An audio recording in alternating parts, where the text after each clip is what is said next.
Hi, this is Sue for My Journey with Parkinson's, and tonight's title is Sharing Recipes. Now, today it was a grey and dismal day, raining off and on. Hardly saw a peep of the sun, but I had a couple of friends come round and play a game called Rummy Cub.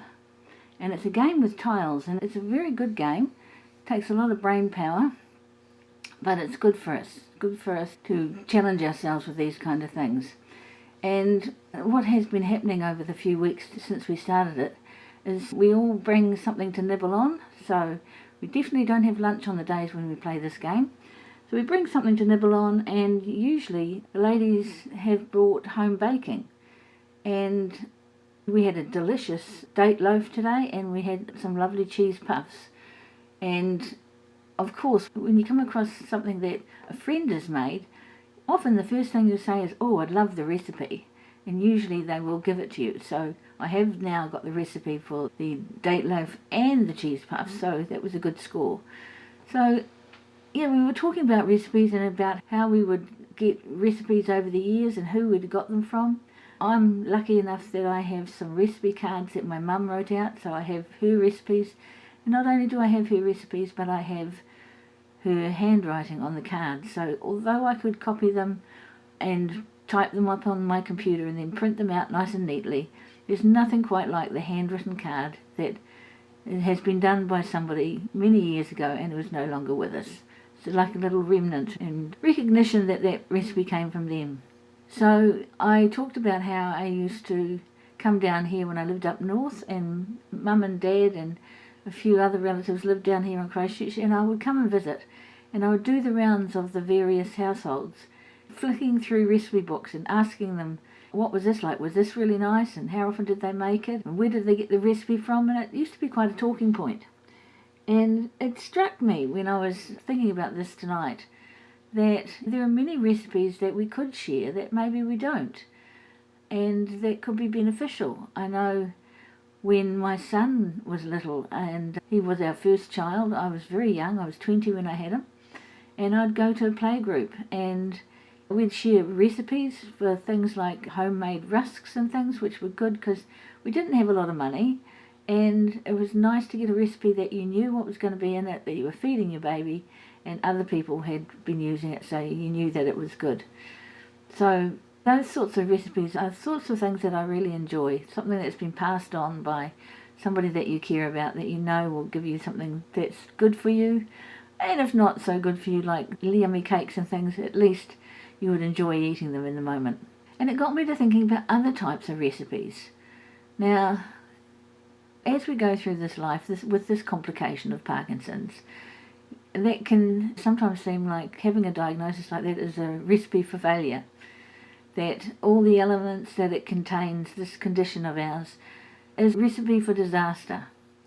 And yes, I suppose that's one way of looking at it, but I think there are other recipes that we could think of rather than it being a recipe for disaster. And those recipes are the words of wisdom and the inspiration that other people who have Parkinson's can give to us, their recipe for success with this condition. And yes, there can be some successes. If you give in to everything, if you don't try, if you say, well, this is my lot, and don't try to improve that lot, then yeah, that may be a recipe for disaster. But my recipe for life that I've tried to promote and that I have tried to live myself is that I try to find the silver lining. I try to find and recognize and celebrate the wonderful moments in my life, and there are many. Time spent with friends, time spent with my husband, time spent with other family members. My recipe for life, for a good life, is having a balance of doing things to keep ourselves healthy, doing things to keep ourselves happy, doing things to make us connected to other people that we care about, and also in that recipe turning to the specialists, the professionals, when we need to ask advice so that we can get the maximum benefit out of our bodies as they are at the moment, and to keep us as well as possible for as long as possible. And it often strikes me that my parents both had Parkinson's, but they never really shared when they noticed, what the first signs were, who they talked to, how helpful were people and doctors in getting a diagnosis. We never had the conversation about how did you cope with Parkinson's when first diagnosed? What were your thoughts? What did you do? Who did you turn to, if anybody? How long were you diagnosed before you told us? I remember my mum, and she didn't drink alcohol, so what I say next is very tongue-in-cheek. So she was hanging out the washing just after we arrived, and she was shaking a bit. And I said, "Oh, Mum, you got the DTs, you're coming off alcohol." And she stopped and she looked at me and she said, "I hope you wouldn't notice." I said, "Notice what?" She said, "I've just been diagnosed with Parkinson's." So I do wonder to this day whether she would have included us in that conversation if I hadn't noticed and asked the question.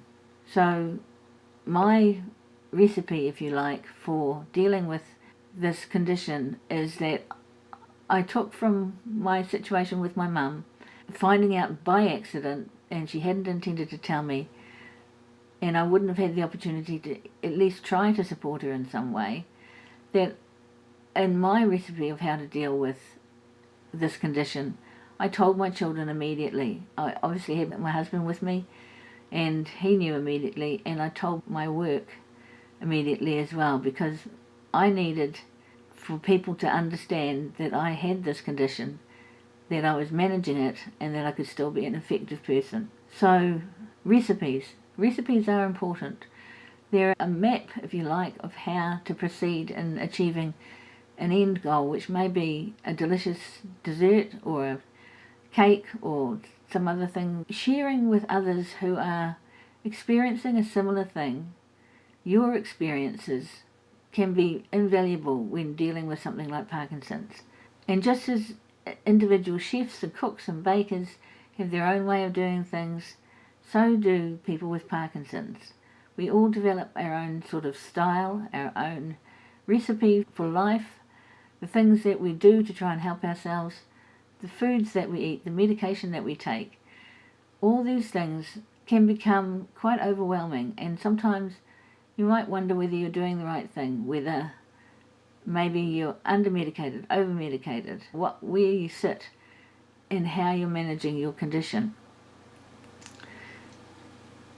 And as I was saying earlier, when my son was young, I went to a preschool group, and it is really useful when you're going through something or something's happening in your life, like being a young mum with a small baby.